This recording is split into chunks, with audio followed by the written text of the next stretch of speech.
सभी दोस्तों को नमस्कार। दोस्तों बहुत बहुत स्वागत है। इस वीडियो में हम बात कर रहे हैं यूपी में नई शिक्षक भर्ती को लेकर के। देखिए, शिक्षक भर्ती आप देखेंगे यूपी में 1 से 5 आती है, 9 से 10 आती है और 11 से 12 आती है। सबसे ज़्यादा भर्तियाँ यहाँ पर देखने को मिलती है। इससे प्रमोट होकर के 6 to 8 में चले जाते हैं, इसलिए इसकी भर्ती आती नहीं। 9-10 में भर्ती आती है, वो भी मिनिमम बहुत कम भर्ती आती है। 11-12 में भी बहुत उससे भी कम भर्ती आती है। लेकिन क्या होता है ना, 9-10 में और 11-12 में शिक्षकों को भर लिया जाता है कॉन्ट्रैक्ट पर। ठीक है, कॉन्ट्रैक्ट पे भर लिया जाता है। अब उसी चीज़ को लेकर के बातचीत करेंगे। यहाँ पर आप देखेंगे तो मानदेय पर रखे जाएंगे एडेड स्कूलों से निकाले गए 2214 तदर्थ शिक्षक। इनको निकाल दिया गया था किसी वजह से, लेकिन नवंबर में निकाले गए थे और आप देखोगे 6 महीने के बाद इनको दोबारा से वापस रख लिया गया है। 25,000 वो 30,000 रुपये इनको सैलरी दी जाएगी। ठीक है, ये सारी चीज़ें चल रही है। दूसरी चीज़ यहाँ पर ये है कि भाई जो प्राइमरी की भर्ती है वो आएगी कि नहीं आएगी और जूनियर की आएगी कि नहीं। तो आपको पता है कि देखिए केवीएस में भी ऐसा होता है कि तदर्थ शिक्षक रखे जाते हैं, गेस्ट टीचर रखे जाते हैं, लेकिन वो भर्ती भी करते हैं। लेकिन यहाँ तो सूखा पड़ा हुआ है, अकाल पड़ा हुआ है पूरे स्कूल में ना। अब इस चीज़ को लेकर के बात हो रही है। कोई भी ऐसा है, जैसे कि अगर प्राइमरी की बात करें तो प्राइमरी में ये बोला जा रहा है कि जब टीचर पढ़ाते ही नहीं हैं तो भर्ती काहे के लेकर आना। अब लोग बच्चों को भेज ही नहीं रहे हैं।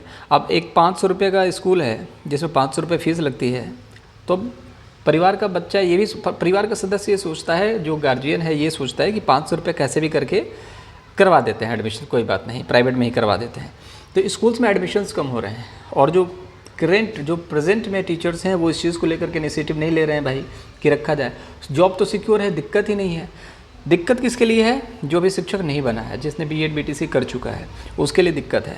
तो यहाँ पर अब स्कूल आप देखो, गांव-गांव में अब स्कूल खुलते जा रहे हैं, बहुत स्कूल खुलते जा रहे हैं। अगर प्राइवेट टीचर बनते हैं तो बहुत सैलरी बहुत कम होगी, हाँ, लेकिन सरकारी के लिए देखा जाए तो यहाँ पर स्कूल्स बंद हो रहे हैं। रीज़न ये करके बंद कर दिया जा रहा है, सिर्फ यूपी नहीं, अलग अलग स्टेट्स में स्कूल्स बंद हो रहे हैं। और रीज़न ये दिखाया जा रहा है, क्या रीज़न दिखाया जा रहा है कि बच्चे नहीं हैं स्कूल में, तो स्कूल को हम रख करके करेंगे क्या, उसको क्लोज़ कर दे रहे हैं। सरकार इस चीज़ को लेकर के कैंपेन चलाने की मूड में बिल्कुल भी नहीं है।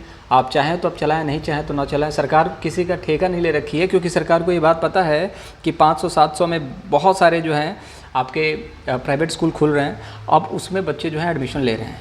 सवाल ये है कि भाई अब क्या होगा। ठीक है, सवाल यही है कि देखिए सिंपल सी बात है, अगर आप लोग अपने लिए आवाज़ नहीं उठाएंगे तो आने वाले टाइम में सरकारी स्कूल बंद हो जाएंगे और सारी चीज़ें कॉन्ट्रेक्चुअल हो जाएंगी। अगर जो भी बचा है और जो लोग कर रहे हैं, बाकी जो है प्राइवेटाइजेशन हो जाएगा, फिर कुछ भी नहीं मिलना, फिर बीएड बीटीसी डिग्री जो है बेकार हो जाएगी। तो आप अपने लिए आवाज़ उठाइए, क्योंकि यही सारी चीज़ें होती हैं, धीरे धीरे देखी जाती हैं। यहाँ पर किसी ने किसी आवाज़ नहीं उठाई तो फिर इसी चीज़ को अप्लाई कर दिया जाएगा।